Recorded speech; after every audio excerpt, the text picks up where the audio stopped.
going on, guys? And welcome back to the Hawks Hangout, presented by the one and only Basketball Fix. Massive shout out to the boys. Go and check out their Instagram page. They are posting heaps of off-season it's absolutely ridiculous. Quality, different jobs for different players. It's pretty cool.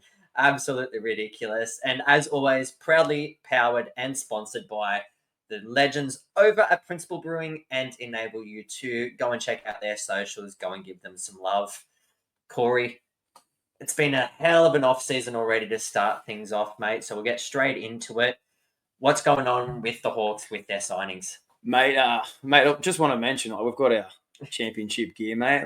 We've waited 24 years to get some championship gear, but how good's the jersey? Too good. Hats, you got one of the ones that the players have got, so pretty epic. We're pretty stoked with all that sort of stuff. But great thing for the Hawks is that they've gone straight into free agency and hit it pretty hard. This is not usually what the Hawks do. Often in their history, they've been a little bit left behind in free agency, but they've taken control early and pretty much sewn up their local talent for the next season, which is a great thing. So we've got some big signings. Big Toddy, I'm surprised by the length of the deal, but I'm quite happy. I think he's a really great contributor for the Hawks off the bench. He's got a 3-year deal. Yep. We've got Grids there for an extra 2 years, which is great. He said he definitely wanted to stay. He loves it here. We've got Peatling, another great leader for our club. I think this is a great signing. He's there for another 2 years. And Froling, who we were a little bit concerned about, where he's had a lot of interest. But obviously with the injury, he also said that he definitely wants to stay, which is great. He loves this club. I've even heard he stayed us previous contract. He got big offers to go elsewhere and stay with us for less money. So I'm stoked for Sammy to get this new contract. I hope he gets the payday that he deserves in this contract. So super stoked with that. We've got all those guys signed up. We've got Lee also took his option. He's a bit of a fan favourite, bit of a cult hero.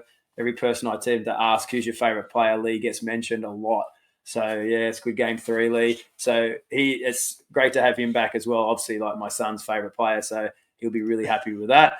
We've only got 2 import spots remaining to sign, so it's going to be interesting. I want to talk a little bit about that, bud. Yeah, look, it's funny to also mention in there as well with our development players. Obviously, Luca has re-signed back on. We've also got Kobe McDowell-White signing back on as a development player. Both of those boys are still in there. There's also a few things going on surrounding the backgrounds. There has been news that has come across our desk that Zach Triplett has declined his player option, so he will be a free agent and more than likely test the free agent market. Or will potentially get re-signed to some new restructured deal. There's no word yet as on Brad Ballinger, but considering he's playing with our NBL1 East team at the moment, wouldn't surprise me if we see him back in the black and red next season. However, though, our potential import spots, Corey. Yeah, there's been a lot of news in our talks, in our chats, across Instagram, across all of the platforms lately, that the Hawks are in a 2 to 3 year kind of deal talks with Trey Kell at the moment. Yeah. Now, whether that deal sees him stay long term, or it's a 1 year deal with a 2nd year option, or 2 year deal with a 3rd year option, whatever it kind of looks like, it really depends for Kell, or he may test the open market to go and get bigger money.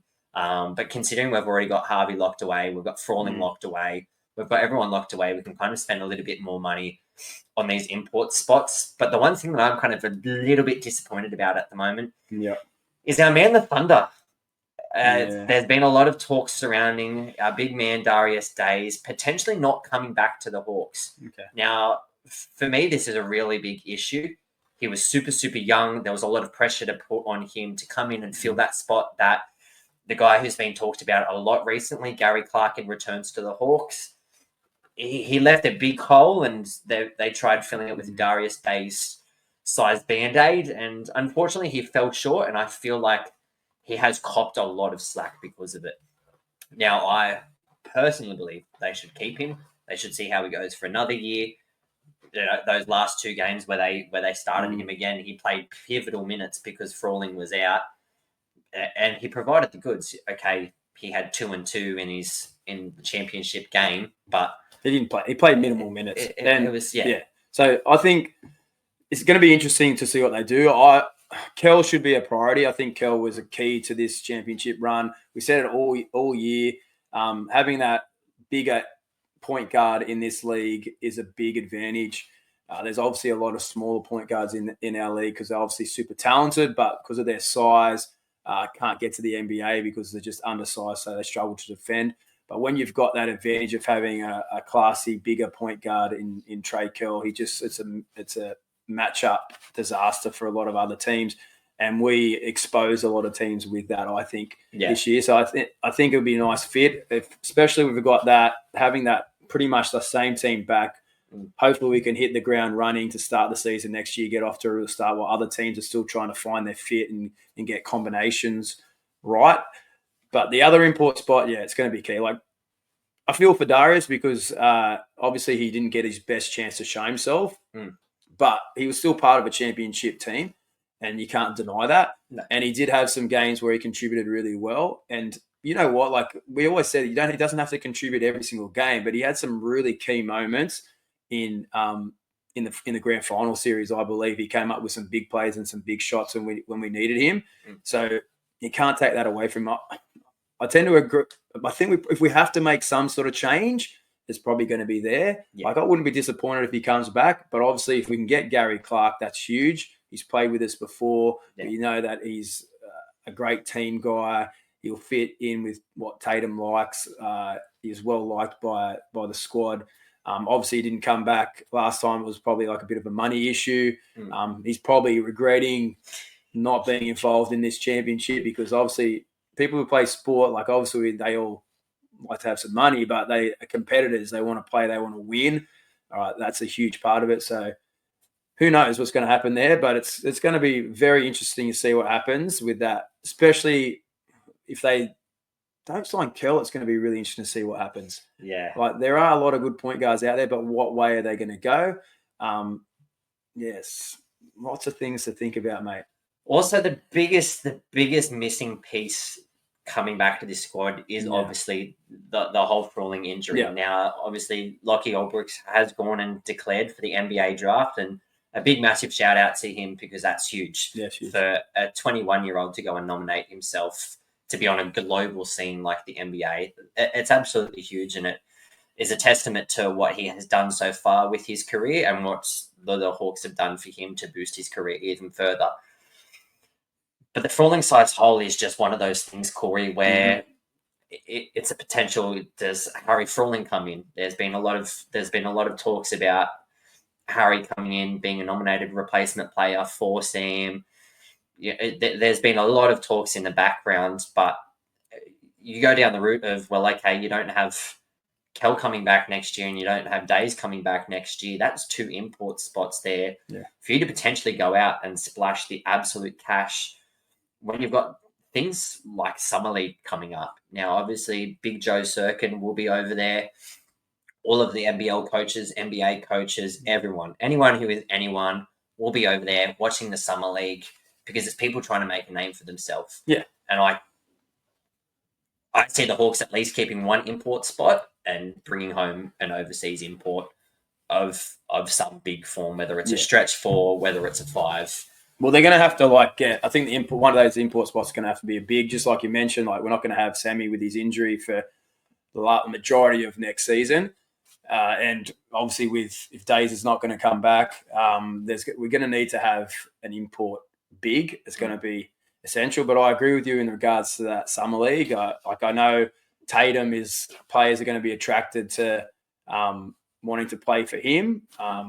Obviously, his name's out there. He came in, and I'm going to say, arguably the best decision in Hawks franchise history was signing him as coach. Obviously, when Jackomas got sacked, he was already in and around the team, but people talked about, like me included, his experience and was he going to be like up to this? But he's proven the doubters wrong, and it's definitely the best decision in Hawks franchise history. He's come in, he's got us our first championship in 24 years.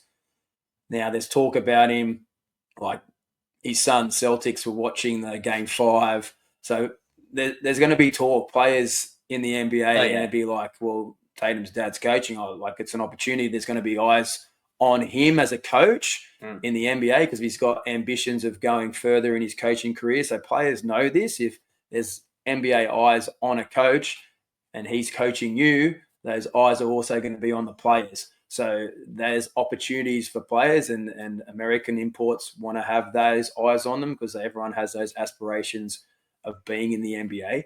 So I think, there's going to be potential for us to pick up a bit of a gem in Summer League. So I do like that idea. I do like the idea, though, that we will have the majority of our team set with maybe one import spot available there to pick someone come in late. I think that's a great option. But with Harry Froling potentially coming in as well. But like you said, like Days, I know he started the year as a starter and became a bit of a six-man, but with no Days, potentially no Kell, but hopefully Kell, no Froling, there's like 2 starters plus a 6-man out. So we need to find some quality to fill. I mean, obviously, Lachie Olbrich too. We don't know what's going to happen with the NBA draft. Like my prediction would be if he's going to get picked, it would be maybe late second round. So a team may pick him, but also say, but we want you to keep developing. You can go back to the Hawks for another season and play and see what happens, and we might take you on. I think that would be the most likely for Lachie, which would be great. So hopefully he does get drafted. It'll be pretty exciting to see another Hawk drafted after LaMelo Ball and AJ have already. So, we're producing NBA talent. Eh?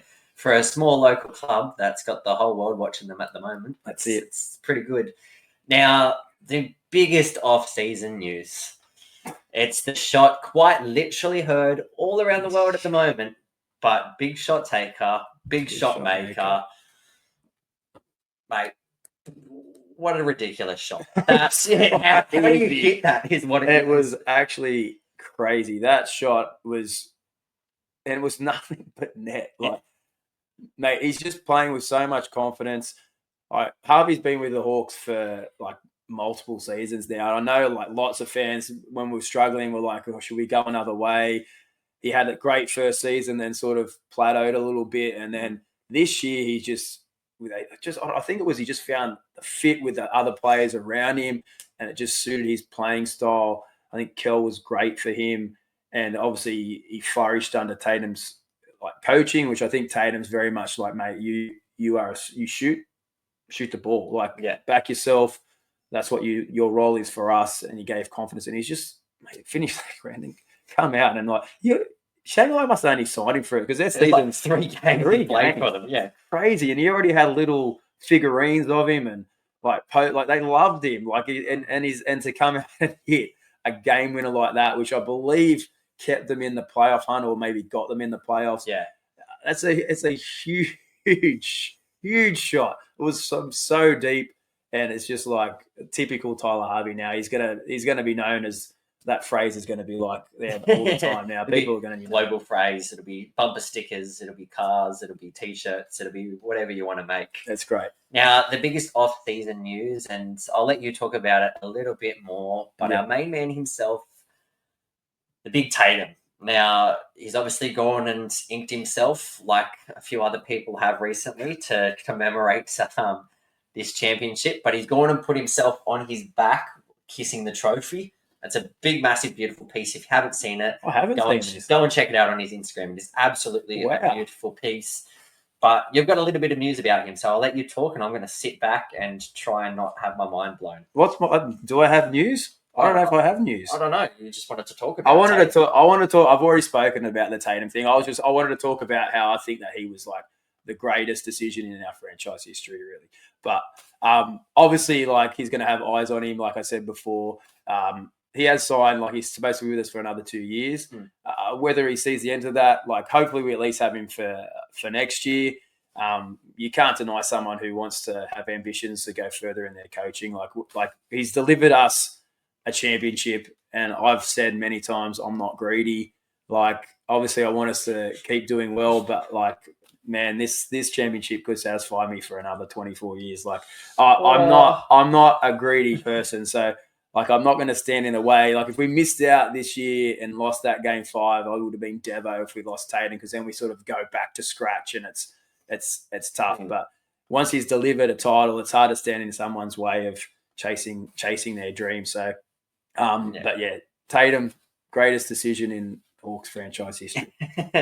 Now, moving on to some more statistics, our favourite kind of area on the show. We'll start off in our New Zealand NBL. Now, we've got our Hawke's Bay Hawks with Grida, Lachie Yates, and Big Wani Swarkala-Bullock. Now, they've only played a few games, having some time off after our championship series, but coming back into it, the boys across 2 games. Grida has had an impressive 32-7 in his first game he played, and a 33-7 in the second game he played. So absolutely splashing the points, consistent on the rebounds and the assist ends of the floor. Luca started off a little bit rocky with a 2-9 split in his first game, and then having a 10-13-0 split in his second game. Nice little double-double there. Nice little double-double. And Corey, our man Wani. Yeah, like what? Wani, again, obviously, like he's not going to usually rack up points. That's not his game, but solid from him with 16-1-3 and 10-2-3. But for me, for the Hawke's Bay Hawks, the story is Grida. So it's great to see him like racking up some points. Like, I'd really love to see Grida come back next year and be a bigger piece in our games. Like, he's got the talent and he's super athletic. He can get to the bucket. If he continues to develop that 3-point shot, like, he's going to be a really special player in the NBL. Obviously, injuries have hampered him throughout his career. I just really hope he can have at least one season where he can actually really, really, truly show everyone his ability and produce these, obviously not these types of numbers in the NBL, but like averaging like 10 points a game and 5 rebounds or something like that. I think he has the potential to be that type of player in the NBL, and I'd really, really love that for him, because he's like, obviously his perseverance has been like exceptional, and he's just a really great teammate and a really great guy, and he was desperate to stay with the Hawks. So I would love for him to have a big season. But man, in this New Zealand NBL, guy, come on, just give him the MVP trophy already, just please. And give it to the person who actually deserves it. Well, Delhi's not in the New Zealand NBL, so we should be okay. But our man, Davo, the deadly love bite, Hickey, he has been spectacular. Now, in the NBL, he flirted multiple times with triple doubles, but he's not flirting no more. All right, he's sealed the deal. All right, he's gone on many dates. He's not flirting anymore. He's picked up 3 triple doubles and almost a 4th one. Like, and these stat lines are ridiculous. 29, 11, and 11, 31, 10, and 11, 31, 10, and 11, and 27 and 8. He is totally dominating this New Zealand NBL, and it's incredible to see. And you know what? I just mentioned Grida, and I just come to me now. Like, I'm hoping Grida, like, Davo's had an exceptional jump in one season. We saw it coming. Like, he showed signs, and like I said, my man Mickey D was predicting him to be the MVP of the league. That's how he saw that potential in him. And I think if Grida could potentially have a similar sort of jump, he's a similar style player to Hickey. He's super athletic. He can do those Euro steps through. He can get dunks when you need. He's really strong defensively. So he has that sort of game, which is great in the NBL. And, mate, it would be great to see Grida just have that explosion too and have a Davo Hickey style season. But, man, Hickey is the MVP of this New Zealand NBL. It's incredible, the numbers that he's putting up. And there's no doubt about it. As you said, he was flirting with it so many times throughout the season. Was starting to get called Mr. Consistency by absolutely everyone, because he was consistently just putting in the effort on both ends of the floor, and you can tell. And if anyone has not gone and watched a game over on your NBL app or wherever you can get it on your KO, wherever you're going to watch it from, just go and watch a game and simply just watch the way Davo Hickey plays. Mm. And that goes for any team, any club, any player. I don't care if you support Southeast Melbourne Phoenix.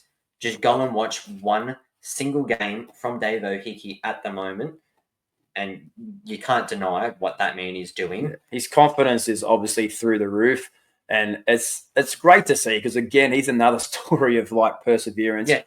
I was a DP and moved around the league multiple times, couldn't really get his chance. I remember the first time I saw him play was I think it was when LaMelo Ball came for a preseason game and the Hawks played an Indigenous select all-star team. And he played, and I was like, who's this guy? He had like 30, and I'm like, wow, how's this guy not playing in the NBL?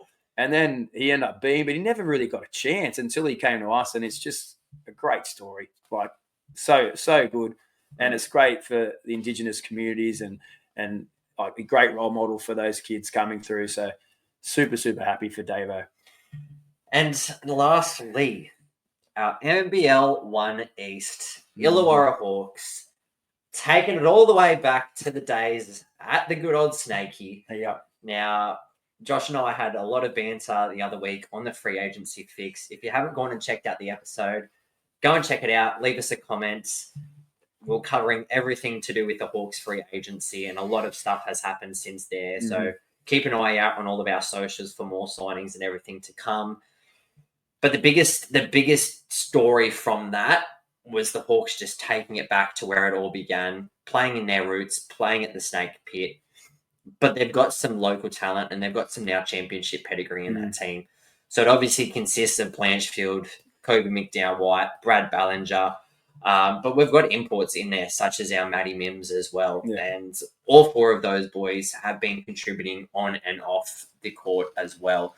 So in our first game back in NBL, keeping it going. It was a great atmosphere too. Great atmosphere. They had the championship trophy there. The players who were still around, like Hickey and Froling and Luca and Wani, Grida, they were all there supporting the team, and it was easy for the fans to interact with them because it's obviously like a different style of venue, so it's quite open. And it was really cool to be there and get photos with the trophy, but also with the players and have a chat to them. It was really, really cool. But man, they put on a show too. They played the defending champions, the Maitland Mustangs, and knocked them off 96-88. And Toddy Blanchfield was spectacular. 31, 16 rebounds. He's just an absolute rebounding machine in the NBL1 East. But he wanted you to make sure you didn't forget, mate. He had 5 blocks. And one was like on a 3-pointer that led to a breakaway dunk. So Toddy was like evergreen Toddy, turning back the clock, and it was great to watch. Kobe I thought it was like a quiet game, but his stats was pretty 26 and 7 in a quiet game is pretty impressive. And Matt Mims on his pro debut was very, very nice. I like his style of play. He's an energy guy. He plays at both ends. 16, 8, and 6 was pretty impressive. So I really like Matty. And then there's talk that we might have a little interview with Matty coming up. We hopefully this is going to be in the works, but it'd be great to catch up and hear his story about where he came from and his basketball journey. So what happened next? We won. So we 1-0, mate. And then the next week we went away. We went all the way up to the Comets Stadium to play the Sydney Comets, and there was a lot of smack talk coming into this game. There was Anthony Mundine's team. There was Chopper Dool. He was, there was Wiley Bales there. Well, but Wiley was supposed to be playing in that team, but he's coming back and forth between something. So they are missing him at the moment, but he's a big out. He's supposed to be playing in that team. So there was a lot of smack talk heading into this game before it. And again, chopping the head off a giant, we went in there and we came out with a 84-77 win. Again, Toddy was absolutely everywhere. He had 19 points, 10 rebounds, 1 assist. He's loving just absolutely getting up and getting it done at the moment. We had Kobe dropping absolutely huge, 32 points, 4 rebounds, 5 assists. And our main man, Matty Mims, with a 17, 6, and 2 split. So averaging quite a lot of points, rebounds between them all. but lacking a little bit of team ball. They seem to be shooting the three a lot, and it has cost them a game, which it did last night. Corey, what was the stat line from that game, mate? Yeah, so they did go down to the previously winless Newcastle Falcons pretty easily, actually, 84-68. So a bit of a disappointing result. I did look at the box score, and I felt like there was a few of our key bench players who went there. We tend to be playing our main guys big minutes, and that tends to happen a fair bit in the NBL1 East. But I think it's really important if you want to be a contender, you got to have at least a couple of guys off the bench who are probably playing that 10 to 15 minutes and contributing. So I think we lacked that a little bit. And, it was probably like both Toddy and Kobe's worst games of the season, stat-wise anyway. Yeah. So Kobe's had 9, 6, and 6. Toddy, 13 points, but huge 15 boards, 5 assists. Marin had a big game. He had 17 and 6. He was pretty impressive. And Matty Mims with 18 and 4. So some decent contributors, but that's probably those 4 players probably score the majority of our points. So yes, you need to get more like contributors if you're gonna be getting in the hundreds, which is probably what you really need to do, or late 90s to get wins in the NBL1 East. But the next game they've got coming up. It's an important game. You might see the jersey that I've got on. This is the Anzac Day jersey that they brought out last season, and I believe they're going to have another very similar version this season. So it's a bit of a tradition now. They started it last year, and we play the Sutherland Sharks at their home court on Anzac Day. So I believe the girls tip off at 3:30 and the boys 5:30. Yeah. So if you're not doing anything on Anzac Day, you're not into watching the Dragons get flogged by the Roosters, you might come down the freeway and see the Hawks take on Sutho, and this might be a bit of a draw card. So Sutherland had a huge signing, and it's a little bit annoying, but they've signed the big man Kawhi Noi, and he should absolutely tear NBL1 East to pieces. So he obviously is a special talent. We've had him on our flog watch before, but like I've said before, that's not judging how good he is on the court, and he is an absolute special talent. Like, he's worth the price of admission, which probably isn't very much at NBL1 East games. So $10. Yeah, so he could be worth that, and it's going to be a really good matchup because the Hawks have some talent too, but it's going to be interesting to see who guards him. And the Sutherland Sharks also have a former Illawarra Hawk back in the day, Luke Jamison. He's made a little comeback to come back to the NBL1. He had a nice little game the other day. We saw our man SJ interview him on the Love of the Game, and he had a nice little game, Luke. So he's back out of, I'm assuming, basketball retirement, and it seemed like he was really enjoying himself. So I'm sure he's going to be definitely up for this game against his former Hawks. Yeah. So it's going to be very, very interesting. But after that, so after Anzac Day, the Hawks then come home and play on the day after, on Saturday, at the Snake Pit. And it's a chance for them to get revenge on Newcastle, who they just played last night. And so that would be very interesting. So back-to-back games will be tough. I think this will be the first time that they've done that, especially when these guys who we talked about are playing big minutes. Yeah. So it's going to be interesting to see how Flinny manages that on Anzac Day, knowing that they're going to come back and play the next day, if they're going to play big minutes or not. So it should be very exciting, mate. It's a very exciting time for the Hawks at the moment. There's a lot going on. There's been a lot going on in and around the community at the moment. Obviously, big news coming out of Lord Mayor Tanya Brown's office. She has granted our boys, our 2025 NBL champions, the keys to the city. Love it. Going along with some great names like local swimming legend and hero, Emma McKeon. And the big man himself, congratulations to him. He's gone back and done it. We're bringing 2 championships home to the town. But Alexander, the great man, Volkanovski, mate, we're the championship city at the moment. He might actually get those keys to the city. Hawks might not have them for very long. Look, I think all 3 of them. 7 world titles for the great man.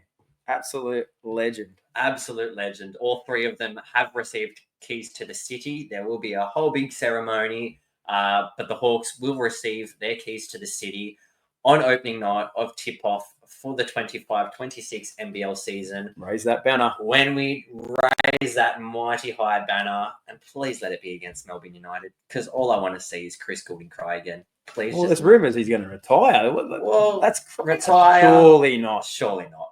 Can't finish on that. He can't. Like, I love or hate him. He is great for the NBL. He'll go join another team. No. Just do that instead. Way. Yeah. I mean, hey, if Jelly can do it, why can't Chris? No way. Like, he had the opportunity, I thought, when the Tassie came in to be like their sort of franchise guy, because he's obviously from Tassie. I thought that was his chance. I can't see it. But I actually would be disappointed if he retires. He had a great season. I know he's the sort of guy that people love to hate, but they're the sort of characters that are great for the NBL. It creates interest, and there's no doubt he creates plenty of interest. And we've already lost Bryce Cotton. I think it would be pretty tough on the NBL if they lose Bryce and CG43 in the same season. So I, for one, I don't want him retiring. We want him back. I don't really care who we play in the first round. It can be the Kings even if we want, like whatever. Just raise that banner. How good. I think I'll have another tear in the eye that night, mate. And speaking of people leaving, before we leave off this episode, there's a lot of news coming around imports at the moment, but some big outs. Obviously, we've got Bryce Cotton leaving. You know, it's a sad and sorry day for the league. He's done wonders for the league in the past 9 years. So we thank him for his service. And obviously, I'm sure a lot of people will be watching his games no matter where he goes. Yeah. But a few other massive names. Obviously, we've had Darius Days, but Matt Hurt, Matt Mooney, Kendrick Davis, Taco Fall, Jarrell Martin, and the big man himself, Montrezl Harrell, all expected not to come back to the league next year. So whether or not it's a baiting field or if it's just one of those things where it actually just genuinely because they can't come back or they don't want to come back, we'll see what happens. I think long gone are the days. Back in the 90s, imports would like hang around, like Leonard Copeland and guys like that would play multiple seasons, move around a few different teams. I think Tyler Harvey's a bit of a rarity, and so is Bryce Cotton. They're guys who sort of stuck around for a bit. The rest imports sort of come and go. Obviously, they get offered big money, especially in the Asian market. It's hard to knock it back, like we obviously saw there. Gary Clark, he was spectacular in his only season. It'd be nice to see him come back, but who knows what's going to happen there. But I think that's just the nature of the league at the moment. Like, I think players come here to show what they've got, and then they get picked up and get that payday. But mate, there's plenty of good imports out there. It was just going to give someone else a chance to come in and show what they've got. Like, we know it's no cupcake league, so it's one of the greatest leagues in the world. So yeah, bring it on. Bring it on, absolutely. That is all we have time for. We love and appreciate every single one of you. Few massive shout outs, obviously. Again, Basketball Fix. Go and check them out on absolutely everything on Instagram, Spotify, YouTube, Twitter, whatever you use. Go and do it all. Principal Brewing enable you to get down there, check them all out, come and have a beer with us. And a big massive shout out to Jace Murray. He is the admin and creator of the Sandbox Facebook page for everything Hawks related. He has designed and created with myself our new website, which will hopefully be launching in the next few days or so. So a big, massive shout out to him. If you haven't already, go and put yourself in the Facebook page. It's a great little community page that we've got going in there. That's all from us. As always, Corey. Well, Hawks fly. We'll see you at the NBL1 home games.